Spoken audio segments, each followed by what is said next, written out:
Hello and welcome to our channel.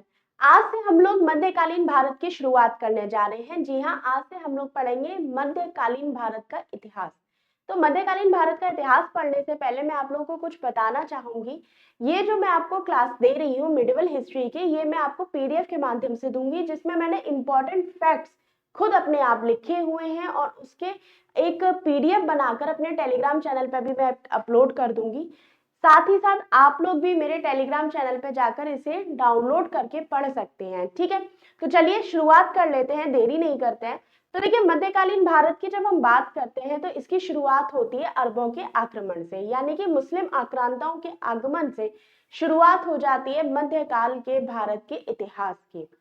जब हम अरबों द्वारा आक्रमण की बात करते हैं तो अरबों के द्वारा सिंध विजय का उल्लेख मिलता है। सिंध विजय का उल्लेख दो प्रकार की किताबों से मिलता है। एक है आपकी चचनामा, जो काफी महत्वपूर्ण किताब है, इसे अबू बकर कुफी के द्वारा लिखा गया था, और एक है आपकी बिलादुरी, जिसे कुतुल अल बदनाम के द्वारा लिखा गया था।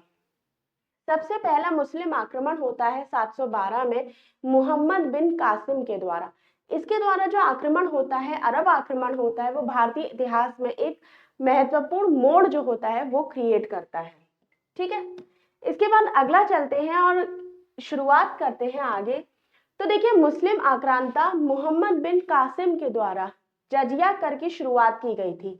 ये कर गैर मुस्लिमों से लिया जाने वाला कर है, याद रखिएगा। इसके बाद हम अगला चलते हैं और बात करते हैं खलीफा के शासन की। खलीफा, जैसा कि आपको पता है, राजनीतिक मुस्लिमों में राजनीतिक बहुत बड़ा पद होता है, राजनीतिक पद होता है, जिसके हाथों में सभी राजनीतिक जो बागडोर होती है वो इसी के हाथों में होती है, मुस्लिम समुदाय की या मुस्लिम शासकों की। तो देखिए, जब खलीफा के शासन की बात करते हैं तो इसे हम तीन भागों में बांटकर देखते हैं। पहला है सिंध और मुल्तान की विजय के हिसाब से, दूसरा प्रशासनिक व्यवस्था, और तीसरा है सांस्कृतिक प्रभाव के हिसाब से। जब हम सिंध और मुल्तान के हिसाब से इसको पढ़ते हैं तो 150 साल तक सिंध तथा मुल्तान के प्रांत पर खलीफा के अंतर्गत रहा था। यह भारत में मुस्लिमों के शासन का काल था। प्रशासनिक व्यवस्था की बात की जाए तो खलीफा ने अपनी प्रशासनिक व्यवस्था स्थापित की, जिसने संस्कृति और परंपराओं को प्रभावित किया था। सांस्कृतिक प्रभाव, इसने इस्लामी संस्कृति को बढ़ावा दिया और स्थानीय समाज पर दीर्घकालीन प्रभाव डाला था।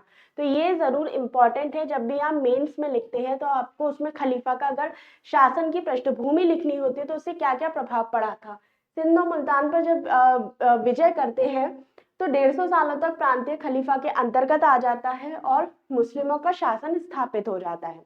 प्रशासनिक ढांचे की बात करेंगे तो प्रशासनिक व्यवस्था खलीफा के टाइम पे स्थापित हो जाती है और संस्कृति और परंपराओं पर इसका गहरा प्रभाव पड़ता है।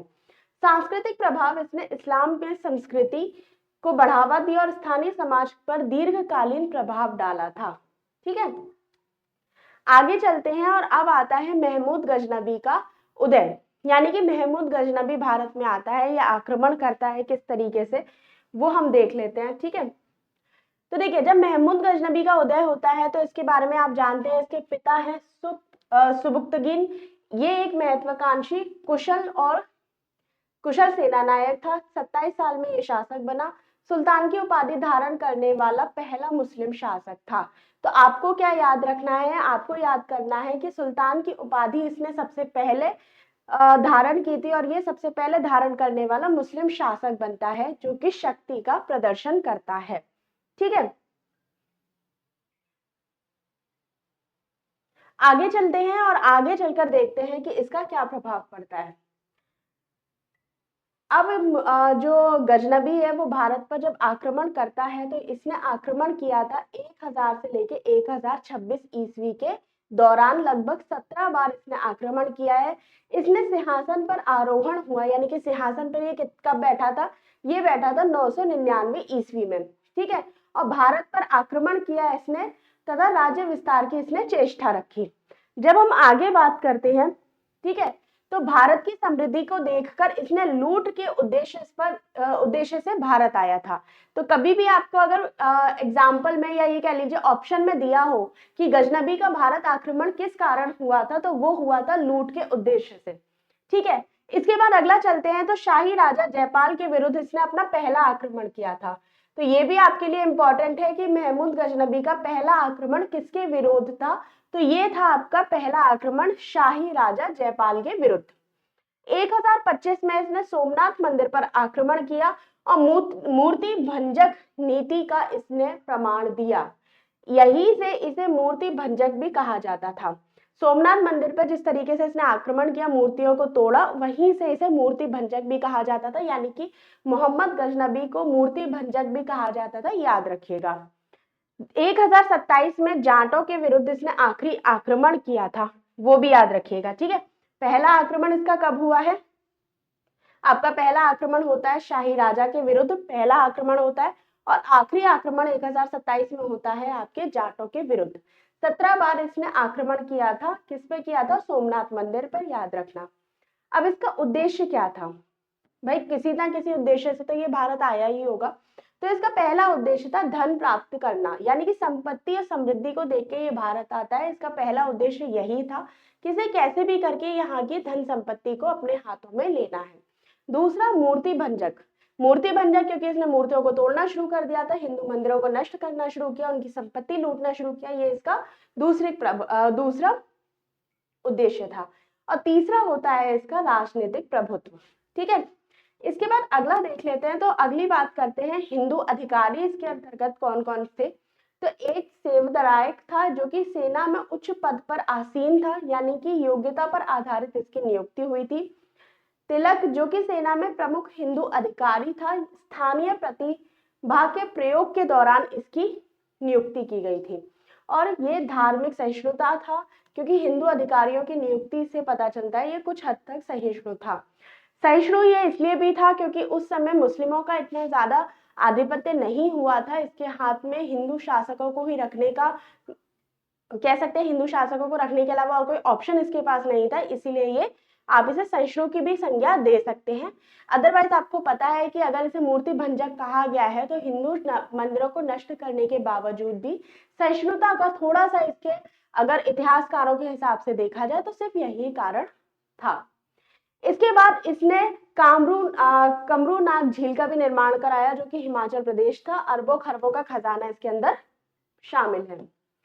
अब अगला चलते हैं। तो इसके साथ जो जो विद्वान आए थे उनको भी देख लेते हैं, काफी जरूरी है, इनसे संबंधित क्वेश्चन आते हैं।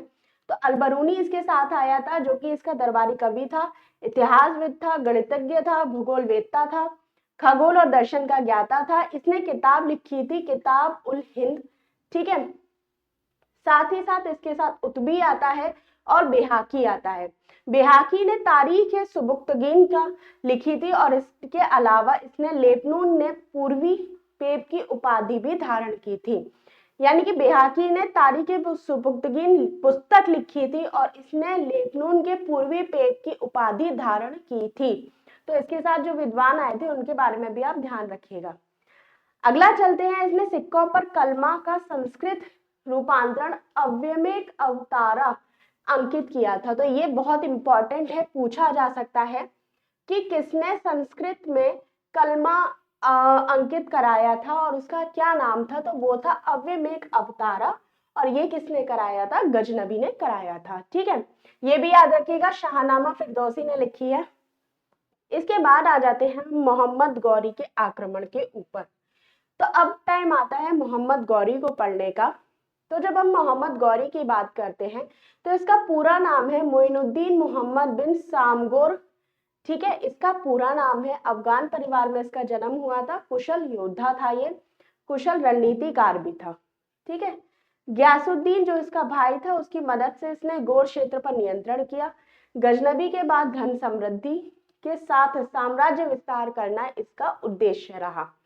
इसके जब हम प्राथमिक अभियान की बात करते हैं तो 1175 में इसने मुल्तान कच्छ पर विजय प्राप्त करी।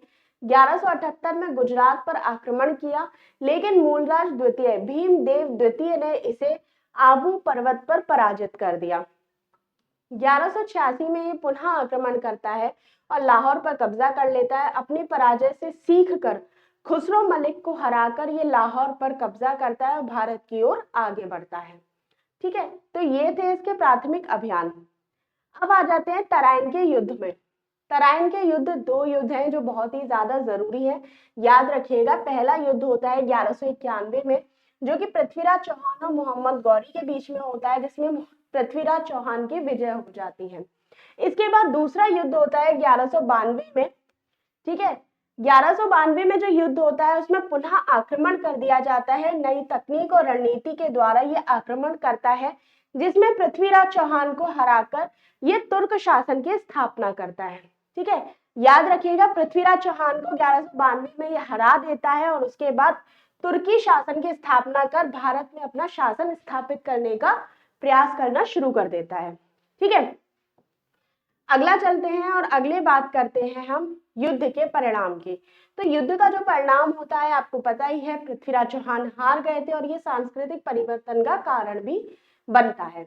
अब गौरी के विस्तार और शासन की बात कर लेते हैं। तो गौरी का विस्तार, पृथ्वीराज चौहान को तराइन के युद्ध में हराने के बाद इसका अगला युद्ध होता है चंदावर का युद्ध 1194 में, जिसमें गौरी और कन्नौज के राजा जयचंद के बीच में ये युद्ध होता है और मोहम्मद गौरी विजय होता है।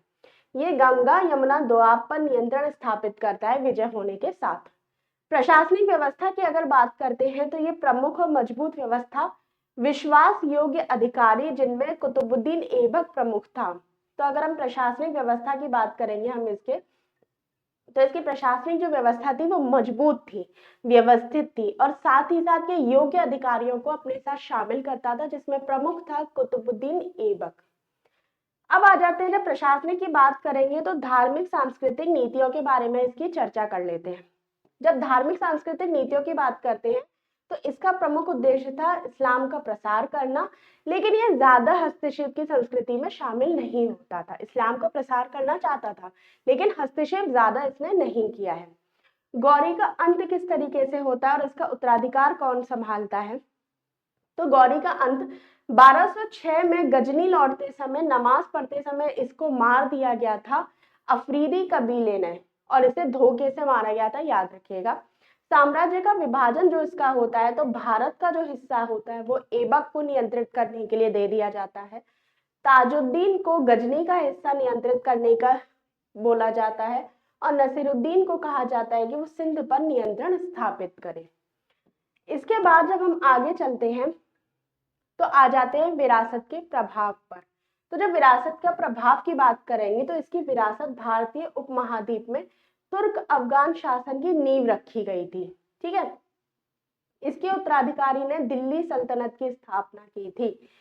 दिल्ली सल्तनत की स्थापना किसने की थी? कुतुबुद्दीन ऐबक ने की थी। दास वंश या गुलाम वंश या ममलूक वंश के हिसाब से तो इसने दिल्ली सल्तनत की स्थापना करके तुर्क अफगान के शासन को भारत में स्थापित करना शुरू कर दिया था, ठीक है। आगे चलिए, अब आ जाते हैं हम दिल्ली सल्तनत पर। दिल्ली सल्तनत जिसकी शुरुआत की थी दास वंश, गुलाम वंश या मामलुक वंश ने, ये तीनों एक दूसरे के पर्यायवाची है। कभी भी पूछ लिया जाए दास वंश, गुलाम वंश या मामलुक वंश तीनों अलग है या एक है, तो तीनों एक ही है, याद रखना, ठीक है। दिल्ली सल्तनत में गुलाम वंश की स्थापना जो थी, वो पहला शासन जो था दिल्ली सल्तनत पर वो गुलाम वंशों ने किया था और 1206 से 1290 तक इसका शासनकाल था। कुतवी, जिसे कुतुबुद्दीन ऐबक कहा जाता था, उसने इसकी शुरुआत की थी, ठीक है। कुतुबुद्दीन ऐबक ने इसकी शुरुआत की थी। इसके अलावा शमशी, जिसे इल्तुतमिश कहा जाता और बलबनी, जिसे बलबन कहा जाता था, ये तीनों ही गुलाम थे, ठीक है। इल्बुरी तुर्क भी इनको कहा जाता। अब आ जाते हैं कुतुबुद्दीन ऐबक के ऊपर। जब हम कुतुबुद्दीन ऐबक की बात करते हैं तो इसे थोड़ा सा और नजदीक से जान लेते हैं। 1206 से लेकर 1210 तक इसका शासन चला था। गुलाम वंश, ठीक है, गुलाम वंश का संस्थापक था। जन्म इसका तुर्किस्तान में हुआ था। मोहम्मद गौरी का गुलाम था ये। लाहौर में इसने राजधानी बनाई थी। कुब्बत उल इस्लाम मस्जिद जो कि दिल्ली में है, उसकी स्थापना इसने कराई। अढ़ाई दिन का झोपड़ा जो कि अजमेर में है, ये भी एक मस्जिद है, इसकी स्थापना इसने कराई थी। लाल बख्श इसको कहा जाता था क्योंकि ये लाखों का दान देने वाला था, ठीक है। 1210 में इसकी मृत्यु हो जाती है और लाहौर में इसको दफना दिया जाता है। मोहम्मद गौरी के एक गुलाम बख्तियार खिलजी ने नालंदा विश्वविद्यालय को ध्वस्त किया था।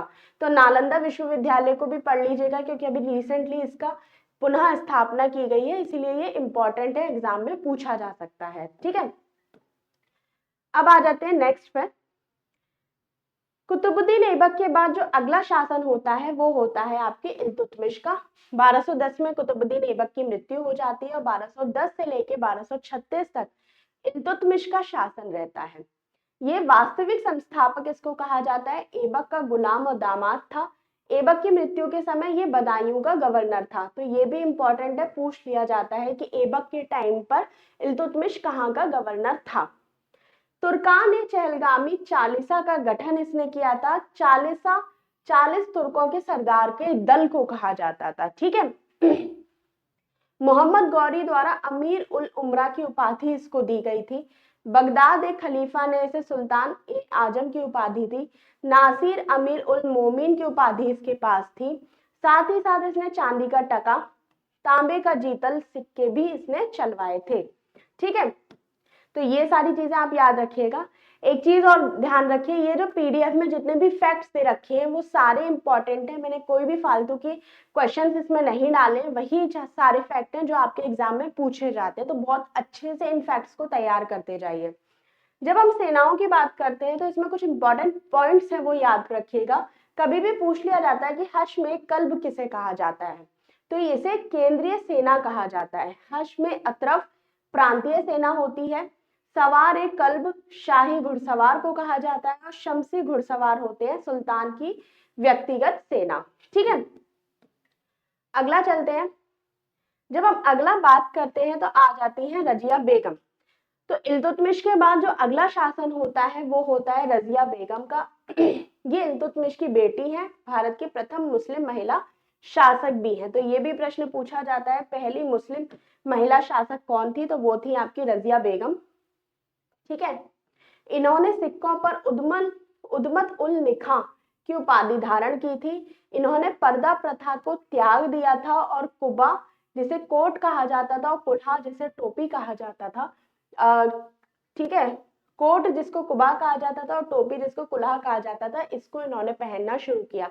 तो कई बार पेपर में पूछा जा सकता है कि कुबा और कुल्हा क्या था, तो कुबा क्या था, कोट, और कुल्हा क्या था, टोपी। सरदार मलिक जलालुद्दीन याकुत को अमीर आखुर अश्वशाला का प्रधान नियुक्त किया था इन्होंने। 13 अक्टूबर 1240 को इनकी हत्या कर दी गई थी कैथल के पास। ठीक है, तो अगला चलते हैं और अगली बात करते हैं बलबन की। जब हम बलबन की बात करेंगे तो 1266 से 1287 तक इसका शासन चला था। इल्तुतमिश का गुलाम था, वास्तविक नाम इसका बहाउद्दीन था। 1266 में गियासुद्दीन के नाम से ये दिल्ली की गद्दी पर बैठा था। इसने सिजदा, पैबोस और नवरोज उत्सव की शुरुआत की थी। सिजदा यानी कि साथ जो दंडवत हम करते हैं वो, पैबोस पैरों को चूमना, और नवरोज उत्सव की इसने शुरुआत की थी। विरोधियों के प्रति कठोर लौह रक्त नीति इसने अपनाई थी। तो याद रखिएगा, बलबन ने दो चीजें महत्वपूर्ण रूप से करी है। पहला, सिजदा, पैबोस और नवरोज उत्सव की स्थापना की। दूसरा, विरोधियों के प्रति इसने लौह रक्त की नीति अपनाई थी। तो प्रश्न पूछा जा सकता है कि सबसे पहले दिल्ली सल्तनत में किसने लौह रक्त की नीति को अपनाया था। ठीक है, आगे चलते हैं और अब बात करते हैं हम इसके आगे क्या क्या इसने काम किया है। तो देखिए, इसने तुर्कान ए चहलगामी दल को समाप्त कर दिया था। क्या समाप्त किया था? तुर्कान ए चहलगामी दल को इसने समाप्त किया था। और इसको लगाया किसने था वो देख लेते हैं। याद रखिएगा, ये भी पूछा जा सकता है कि जिस इल्तुतमिश ने तुर्कान ए चहलगामी यानी कि चालीसा की स्थापना की थी, उसको किसने समाप्त किया था, तो उसको समाप्त किया था आपके बलबन ने। ठीक है, अगला चलते हैं। तुर्कान ने चहलगामी को इसने समाप्त कर दिया, चहलगामी दल को इसने समाप्त किया। साथ ही साथ इसने क्या किया था, अमीर खुसरो, अमीर हसन को दरबारी कभी इसके टाइम पे थे। इसके समय में बंगाल के शासक गुत्रियाल खां का विरोध इसने किया था। ठीक है, इसके टाइम पे गुत्रियाल जो बंगाल के शासक थे उन्होंने विरोध किया था, याद रखिएगा। गुलाम वंश का अंतिम शासक शमशुद्दीन क्यूमरश था। इसका सेनापति जलालुद्दीन फिरोज खिलजी था, जिसने नए वंश खिलजी वंश की स्थापना की थी। तो अब आ जाते हैं हम सीधे सीधे निकलकर खिलजी वंश के ऊपर। तो खिलजी वंश की स्थापना कैसे होती है वो देख लेते हैं। 1206 से 1290 तक गुलाम वंश चलता है, याद रखिएगा। 1290 से खिलजी वंश की स्थापना होती है और ये 1320 तक चलता है। तो खिलजी वंश में जो कि 64 तुर्की शाखाओं में विभाजित था, ठीक है। इसके अलावा ये हेलमबंद घाटी अफगानिस्तान से आए थे। सबसे पहले जलालुद्दीन, रुकबुद्दीन, अलाउद्दीन खिलजी, शाहमुद्दीन, मुबारक और खुसरो इसमें शामिल थे। जब हम खिलजी वंश की स्थापना की बात करते हैं तो जलालुद्दीन फिरोज खिलजी इसके संस्थापक हैं। किलाखरी में राज्याभिषेक इन्होंने करवाया और दिल्ली में एक नए केंद्र को स्थापित किया। शासन शैली की जब हम बात करते हैं इसकी, तो दूसरों को प्रसन्न करने पर आधारित थी। इसने शाइस्ता खां की उपाधि प्राप्त की थी और आर्य ए मुमालिक का पद भी इसने संभाला था। इसका जो अंत था वो 1292 में मंगोलों के द्वारा इस पर आक्रमण किया गया। 4000 मंगोलों ने बाद में इस्लाम धर्म को भी कबूल कर लिया था, याद रखिएगा, ठीक है। इसके बाद जो प्रमुख खिलजी वंश का नेता रहता है या खिलजी वंश का शासक रहता है वो होता है आपका अलाउद्दीन खिलजी। इसने 1296 से 1316 तक शासन किया है। महान विजेता और प्रशासक की उपाधि, महान विजेता या प्रशासक इसको कहा जाता है। साथ ही साथ इसका राज्याभिषेक जो होता है वो लाल महल में होता है, ठीक है। इसने थामीन उल खिलाफत, नासिर अमीर उल मोमनीन खलीफा का नायब, सिकंदर द्वितीय जैसी उपाधियां इसने अपने आप में शामिल की, अपने आप में धारण की। इसके बाद इसकी जो नीति थी वो विस्तारवादी नीति थी। ये विश्व विजय, बड़ी सेना और अभियान के तौर पर काम करता था। 1301 में रणथंबोर किले पर इसने विजय प्राप्त की। 1303 में चित्तौड़ को इसने विजित किया और 1309 में सिवाना को इसने विजय किया, ठीक है। अगला चलते हैं। तो जब मलिक काफूर की बात आती है तो मलिक काफूर को इसने दक्षिण अभियान के लिए भेजा, जिसमें 1307 में देवगिरी, 1310 में ओरंगल काकतीय ध्वस्त किया इसने, 1310 में समुद्री अभियान की शुरुआत की, 1311 में शासक का आत्मसमर्पण इसने यहाँ पर करवा लिया था। जब हम इसके प्रशासनिक सुधार की बात करते हैं तो प्रशासनिक सुधार में भूमि सुधार, बाजार नियंत्रण, नए करों की शुरुआत को इसमें शामिल किया जाता है, ठीक है। इसके बाद अगला देख लेते हैं। जब हम अगली बात करते हैं तो देखिए प्रशासनिक सुधार में हमने देख लिया है भूमि सुधार, बाजार नियंत्रण, नए करों की स्थापना इसमें करता है, शुरुआत करता है। इसके काल में अमीर खुसरो, अमीर हसन इसमें शामिल थे, ठीक है। साथ ही साथ इसने आर्थिक नीतियों में भूमि सुधार, बाजार नियंत्रण को शामिल किया था।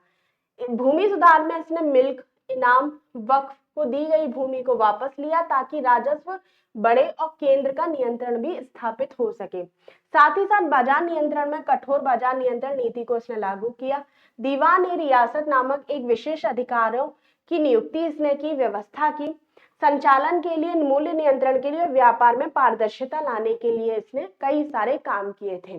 तो इस जब अलाउद्दीन खिलजी की बात की जाए तो प्रशासनिक सुधार, सेना सुधार में इसने बहुत काम किया है, भूमि सुधार में इसने बहुत काम किया है। साथ ही साथ जब आप इसके व्यक्तित्व का अध्ययन करते हैं तो आप ये पाते हैं कि इसने जितना भी काम किया है वो केंद्रीकृत होकर किया है। ऐसा नहीं है इसने विकेंद्रीकरण की शुरुआत की थी, कुछ नहीं किया था इसने। ये सिर्फ ये मानता था मैं ही सबसे बड़ा हूं, मेरा ही वर्चस्व चलेगा, मैं ही सबसे सही हूं। तो इसने जो भी काम किए थे खुद के लिए किए थे और प्रशासनिक, सैनिक और व्यवस्था में सुधार के लिए इसको जाना जाता है, ठीक है। इसके बाद अगला चलते हैं। अब इसने नए करों की भी शुरुआत की थी, जिसमें चढ़ाई और गड़ी कर को शामिल किया गया था। ये राजकोष में वृद्धि और सैन्य अभियान के लिए लागू किए गए थे। इसके अलावा ये लूट के धन का भी वितरण करता था। खुम्स, जिसे लूट का धन कहा जाता था। तो कई बार अगर आपसे पूछ ले कि खुम्स क्या चीज है, तो खुम्स है लूट का धन। 4/5 भागे अपने पास रखता था, 1/5 भागे बांट देता था और धन के नियंत्रण के लिए ये इस काम को करता था, ठीक है। अगला चलते हैं। अब थोड़ा इसके बारे में देख लेते हैं। देखिए 1305, क्योंकि ये पूछ लिया जाता है कि कब किसने कहां पर विजय ली थी, तो अलाउद्दीन खिलजी ने 1305 में, या यहाँ से देखिए 1301 में रणथंबोर, 1303 में चित्तौड़, 1305 में मालवा, 1308 में मारवाड़, 11 में जालौर, 1307 से 8 में देवगिरी, 1309 से 10 में वारंगल। मलिक काफूर ने इसमें अधिकार किया था और इसको कोहिनूर हीरा भी यहाँ से मिला था। ठीक है, 1298 से 99 तक इसने गुजरात पे अपना कब्जा कर लिया था। ठीक है, अब प्रशासनिक ढांचे की बात करते हैं क्योंकि ये बहुत इंपॉर्टेंट है, इससे प्रश्न जरूर बनता है। ठीक है, तो इसको बिल्कुल भी नजरअंदाज मत करना, अच्छे से पढ़ना। तो देखिए, दीवान ए वजारत कहा जाता था वजीर को, जिसे मुख्यमंत्री की तरह समझा जाए। दीवान ए इंशा शाही आदेशों का पालन करने वाले को कहा जाता था। दीवान ए आरिफ सैन्य मंत्री होता था। दीवान ए रसालत विदेश विभाग संभालता था। शहना ए मंडी बाजार अधीक्षक होता था। सराय अदल न्याय अधिकारी का काम करता था। बरीद मंडी बाजार निरीक्षक का काम करता था और मुन्हियान गुप्तचर के रूप में काम करता था। ठीक है, इसके बाद आगे चलते हैं। तो देखिए, भ्रष्टाचार पद पर नियंत्रण इसने शुरू किया। इसने सार्वजनिक पदों की नीति को उदार किया। ठीक है, याद रखिएगा। सैनिक सुधार भी इसके टाइम पे बहुत हुए थे, वो भी याद रखिए। ठीक है, तो सैनिक सुधार में इसने क्या क्या काम किया है? तो सैनिक सुधार में सबसे पहला काम इसने किया था स्थायी सेना को रखना। इसने सबसे पहले वो सुल्तान बना है जिसने स्थायी सेना को रखना प्रारंभ किया था। साथ ही साथ सैनिकों में हुलिया और घुड़सवारों की प्रथा को भी इसने शुरू किया। 4,75,000 अश्वरोही संगठित किए इसने। सुसज्जित सेना बनाई और घोड़ों को दागने की व्यवस्था भी इसने प्रारंभ की। साथ ही साथ 234% वेतन देता था और 78% अतिरिक्त घोड़ों पर ये प्रदान करता था। ठीक है, अगला चलते हैं। तो इसके द्वारा जो जो स्मारक बनाए गए हैं वो देख लेते हैं। जब हम स्मारकों की बात करते हैं तो जमैयत खाना मस्जिद इस्लामिक और भारतीय शैली का मिश्रण है। अलाई दरवाजा खिलजी ने कुतुब मीनार परिसर में ही बनवाया है और ये वास्तुकला मेहराबदार दरवाजा और नक्काशीदार सतह का बना हुआ है। सैन्य शक्ति सीरी का किला जो इसने बनवाया है वो सैन्य शक्ति और रणनीति का एक प्रतीक है जो दिल्ली के इतिहास में महत्वपूर्ण हिस्सा माना जाता है। ठीक है, अब आ जाते हैं अगला, कुतुबुद्दीन मुबारक शाह खिलजी, जो कि इसका अंतिम शासक था। 1316 में दिल्ली के सिंहासन पर बैठा, जो कि अलाउद्दीन के पुत्र था। ठीक है, खलीफा की उपाधि इसने धारण की। महत्वाकांक्षी, विलासी और क्रूर शासक था। राज्य व्यवस्था को इसने कमजोर किया। 1320 में खुसरो खान द्वारा हत्या कर दी गई। गयासुद्दीन तुगलक ने इसको मारा और तुगलक वंश आ गया। ठीक है, तो 1316 में अलाउद्दीन का पुत्र बैठा था और कुतुबुद्दीन मुबारक शाह की मृत्यु जो थी, जो इसका अंतिम शासक था, वो तुगलक वंश के गयासुद्दीन तुगलक के द्वारा मारा गया और तुगलक वंश की स्थापना कर दी गई। ठीक है, तो अब आ जाते हैं तुगलक वंश पर। तुगलक वंश जो कि संस्थापक है। ठीक है, तुगलक वंश का संस्थापक कौन है? गयासुद्दीन तुगलक है। 1320 से लेकर 1414 ईस्वी तक इसका शासन रहा है। कम से कम टोटल इसके 9 शासक थे जो इसके में शामिल रहे हैं। ठीक है, तो इसने क्या किया था? इसने केवल सल्तनत का विस्तार किया। ठीक है, बल्कि इसने केवल सल्तनत का विस्तार नहीं किया बल्कि महत्वपूर्ण प्रशासनिक आर्थिक सुधार भी इसने किए थे। गयासुद्दीन से लेकर नसरुद्दीन तक इस वंश में भारतीय उपमहाद्वीप को प्रभावित किया। ये काल विस्तार और पतन, नवाचार, विफलताओं और महत्वाकांक्षाओं और उनके परिणामों का साक्षी रहा है। ठीक है, जब हम बात करते हैं तुगलक वंश की तो इसमें महत्वपूर्ण क्या क्या काम किए गए हैं? महत्वपूर्ण आर्थिक सुधार भी है, सैनिक सुधार भी है। साथ ही साथ इसी वंश में विस्तार होता है, पतन होता है, नवाचार होता है, महत्वाकांक्षाएं होती है, सफलता विफलता होती है और परिणामों का साक्षी भी ये रहता है। ठीक है, आगे चलते हैं। तो जब गयासुद्दीन तुगलक की बात करते हैं तो इसने गाजी की उपाधि धारण की। एग्रीकल्चर इसने डेवलपमेंट किया था। नहरों का निर्माण कराया। मंगोलों को इसने पराजित किया। नीति किसान हित में बनाई थी। आर्थिक नीति रस्म मियान पर आधारित थी। डाक व्यवस्था को इसने स्थापित किया और 1325 में इसकी मृत्यु हो जाती है। यानी कि देखा जाए तो गयासुद्दीन तुगलक की जितनी भी नीतियां थी वो इंफ्रास्ट्रक्चर को मजबूत करने की थी। ठीक है, तो जब भी आपको पूछा जाए कि इंफ्रास्ट्रक्चर को मजबूत करने का काम किसने किया था तुगलक वंश में, तो वो किया था आपके गयासुद्दीन तुगलक ने। ठीक है, किसने किया था? गयासुद्दीन तुगलक ने किया था, याद रखिएगा। अब अगला चलते हैं, मोहम्मद बिन तुगलक, जिसे आप MBT भी कह सकते हैं। ठीक है, चलिए, एमबीटी की बात कर लेते हैं तो 1325 से लेकर 1351 तक ये शासन करता है, लगभग 26 सालों तक। एमबीटी जो कि विस्तार और विवाद का युग कहा जाता है, इसे रहस्यमय शासक भी कहा जाता है, इसे कई जगह पागल शासक भी बोल दिया जाता था। ठीक है, ये विद्वान था, इनोवेटिव था, सर्वाधिक विस्तार इसके टाइम पे हुआ और विघटन भी इसी के टाइम पे प्रारंभ हो गया था। अमीर ए कोही विभाग की इसने स्थापना की थी, दक्षिण में विजय प्राप्त की, बहमनी और विजयनगर साम्राज्य की इसने नींव डाली थी, इसी के टाइम पे पड़ी थी। ठीक है, याद रखिएगा बहमनी और विजयनगर साम्राज्य की नींव किसके टाइम पे पड़ी थी, तो ये पड़ी थी एमबीटी या मोहम्मद बिन तुगलक के टाइम पे। इब्न बतूता इसी के टाइम पे आया था। अगला चलते हैं, इसने विस्तार किस तरीके से किया, तो देखिए इसका अगर हम विस्तार की बात करते हैं तो जब हम विस्तार की बात करेंगे तो दक्षिण भारत में वारंगल और समुद्र तथा भावल पर विजय प्राप्त की, उत्तर पश्चिम में कालानूर और पेशावर पर इसने अधिग्रहण किया, नवाचार सांकेतिक मुद्रा का इसने प्रचलन किया, राजधानी को दिल्ली से देवगिरी या दौलताबाद इसने स्थानांतरित किया, कृषि विकास के लिए अमीर ए कोही की स्थापना की। तो अमीर ए कोही क्या है, कृषि विभाग है, याद रखना। विघटन कैसे हुआ इसके यहाँ पास, तो दक्षिण भारत में विद्रोह होने लगा, नए स्वतंत्र राज्य का उदय हुआ, बंगाल स्वतंत्र होता है, कठोर नीति के कारण जनता ने इसके साथ विद्रोह कर दिया था। इसके बाद आ जाते हैं फिरोज शाह तुगलक यानी कि एफएसटी पर। जब हम एफएसटी की बात करते हैं तो 1351 से 88 तक इसका शासन चलता है। इसने कृषि, शिक्षा, कला को प्रोत्साहित किया और सामाजिक आर्थिक स्थिरता को ये लेकर आया। दीवान ए खैरात जिसे वन विभाग कहा जाता है, दीवान ए बंदगान दासों के लिए एक विभाग है, और करों को समाप्त कर केवल और केवल 4 कर इसने रखे थे, जिसे जकात, खुम्स, जजिया और खैराज कहा जाता था। तो ये भी आप याद रखिएगा, दीवान और कर किस किसने रखे थे वो भी आप याद रखना। ठीक है, खुम्स, जकात, जजिया, खराज कर इसने रखे थे। कला, वास्तुकला का विकास इसके टाइम पे हुआ था, जिसका प्रमाण है आपका खान ए जहां तेलंगानी। कृषि सुधार इसके टाइम पे हुआ था, जिसमें सिंचाई सुविधाओं का विस्तार, नए बागों का निर्माण किया इसने, शिक्षा को प्रोत्साहन किया, मदरसों की स्थापना की, विद्वानों को संरक्षण दिया, वास्तुकला का विकास हुआ, नए शहर बनाए, मस्जिद बनाए, मदरसे बनाए। ठीक है, इसके बाद अगला हम चलते हैं तो इसके द्वारा कुछ कल्याणकारी योजनाएं भी चलाई गई, जिसमें दीवान ए खैरात, दीवान ए बंदगान की स्थापना शामिल है। अब आ जाते हैं नसीरुद्दीन मोहम्मद तुगलक, जो कि अंतिम शासक था तुगलक वंश का। इसका शासन 1394 से 1412 तक चलता है।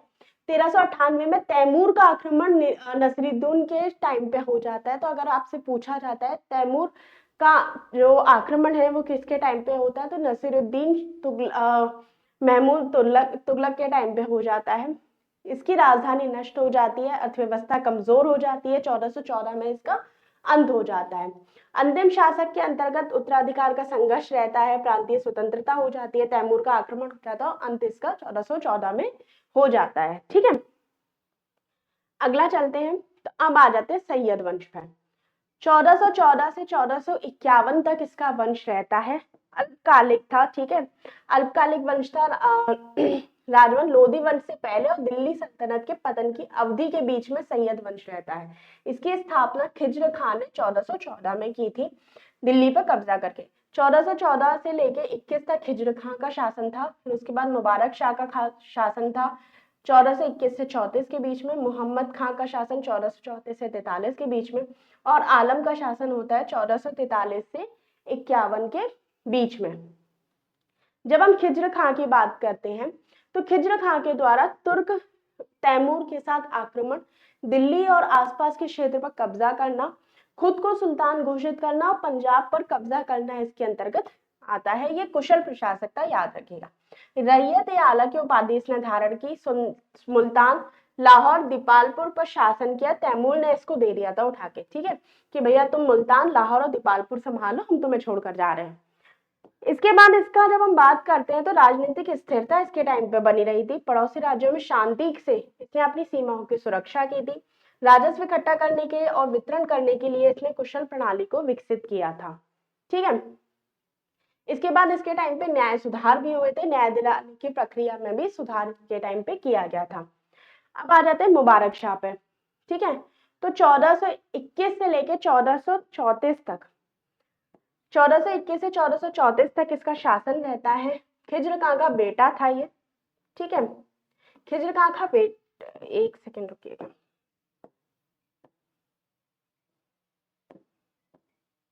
खिज्र खां का बेटा है ये, बहुत कमजोर शासक था, सबसे कमजोर समय इसके टाइम पे था। अशांति, विद्रोह, कमजोर प्रशासन, सिक्के चलवाना सब कुछ इसी के टाइम पे हुआ था। किसके टाइम पे हुआ था? मुबारक शाह के टाइम पे। ठीक है, इसके साथ ही साथ गंगा नदी के किनारे मुबारकबाद को इसने बसाया था। फिर आ जाता है मोहम्मद शाह, जो कि 1434 से 45 तक शासन करता है। इसके टाइम पे राजनीतिक अस्थिरता रहती है, आर्थिक संकट रहता है, सैन्य कमजोरी रहती है। और फिर आ जाता है आपका अलाउद्दीन आलम शाह, जिसका शासन रहता है 1445 से लेकर 51 तक। ये पूरी तरीके से अक्षम था, ये सबसे बेकार था। पूर्ण रूप से दिल्ली सल्तनत कमजोर हो जाती है इसके टाइम पे, और बहलोल लोदी को सौंप कर ये भाई साहब बदायूं चले जाते कि भैया हमसे कुछ ना हो रहा हो, आप संभालो। ठीक है, अगला देख लेते हैं। अब आ जाता है लोदी वंश। लोदी वंश जो है वो 1451 से लेके 1526 तक शासन करता है। यहाँ पे आप क्रम देख सकते हैं, सबसे पहले गुलाम वंश आता है, फिर खिलजी वंश आता है, फिर तुगलक वंश आता है, फिर सैयद वंश और फिर आता है लोदी वंश। दिल्ली सल्तनत के ये जो वंश है ये याद रखिएगा, क्रम से आपसे पूछ लिए जाते हैं। ठीक है, जब हम इसकी बात करते हैं तो बहलोल लोदी, जो कि इसका संस्थापक था, 1451 से 89 तक इसने शासन किया। उसके बाद सिकंदर लोदी आता है, जो 1489 से 1517 तक आता है। इब्राहिम लोदी आता है 1517 से लेके 1526 तक। बहलोल लोदी जो कि अफगान मूल का था, पश्तून परिवार था और हिंदू से इसने शादी की थी। ठीक है, अगले देख लेते हैं। इसके बाद सिकंदर की बात करते हैं, सिकंदर लोदी की। तो ये निजाम खां की इसने उपाधि धारण की थी, गज सिकंदरी इसको कहा जाता था। 1503 में आगरा नगर इसने बसाया। 1506 में राजधानी को दिल्ली से आगरा इसने स्थानांतरित कर दिया। नगर कोट में ज्वालामुखी मंदिर को इसने तोड़ा था, जजिया कर को लगाया था, ताजी और महिलाओं को पीर दरगाह पर जाने से इसने रोका था। ठीक है, तो याद रखिएगा, ताजी और महिलाओं को पीर दरगाह से जाने से किसने रोका था? तो आपके सिकंदर लोदी ने। ग्वालियर किले पर हमला किया, वहां के राजा मानसिंह द्वारा इसको हार का सामना करना पड़ा और 1517 में इनकी मृत्यु हो जाती है। ठीक है, जब सिकंदर लोदी मरता है तो सिकंदर लोदी के बाद जो अगला बनता है वो है आपका इब्राहिम लोदी। तो इब्राहिम लोदी के लिए कहा जाता है कि दिल्ली सल्तनत का अंतिम सुल्तान था। खतौली का युद्ध इसके टाइम पे हुआ था, ये इंपॉर्टेंट है, याद रखिएगा। खतौली का युद्ध होता है राणा सांगा और इब्राहिम के बीच में। इब्राहिम लोदी को हराकर राणा सांगा विजय प्राप्त करते हैं। चाचा आलम खान ने बाबर को न्योता दिया कि आखिर कब्जा कर लो भैया। और 1526 में पानीपत का प्रथम युद्ध होता है, जिसमें इब्राहिम लोदी और बाबर के बीच युद्ध होगा। बाबर जीत जाएगा और इब्राहिम लोदी हार जाता है। ठीक है, तो ये है आपका दिल्ली सल्तनत के जितना भी इतिहास थे, सारे वंशों का, सारे शासकों का, वो हमने देख लिया है। अगली क्लास जो हमारी होगी वो होगी आपके इसके प्रशासनिक ढांचे से शुरू। ठीक है,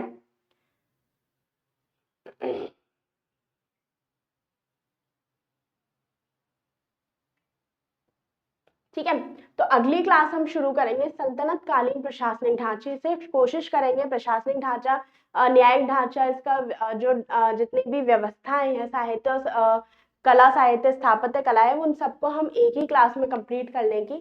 आज हमने दिल्ली सल्तनत का पार्ट 1 देख लिया है, पार्ट 2 मैं आपके लिए कल लेकर आऊंगी। बताइएगा आपको वीडियो कैसा लगा। इसकी पीडीएफ आपको मेरे टेलीग्राम चैनल पर मिल जाएगी, जिसका डिस्क्रिप्शन बॉक्स में मैं लिंक डाल दूंगी।